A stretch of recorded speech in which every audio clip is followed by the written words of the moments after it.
Welcome back to the Crochet Chronicles, my friends, over at yarnspirations.com. We have a fabulous Afghan. This is a sampler Afghan using 8 different particular stitch combos to make up this one. This one is in the new Caron Anniversary Cakes, and I thought I'd be able to show you each one of those stitches separately. So what we're going to do in this particular mini-series is that I'm going to break up the video in between each one of the sections. I don't need to crochet the whole blanket in order to show you, but I can actually show you all the different swatches and teach you it and how to apply it to your blanket as we go.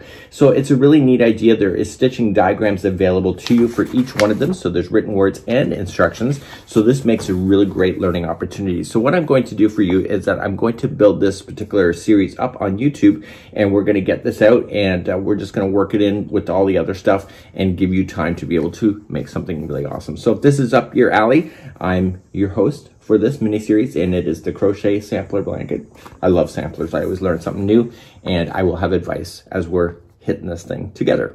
So that's it. It's only 2 balls of Caron Anniversary Cakes, the big balls. So if you like big balls, you like stitching opportunities, you're a man.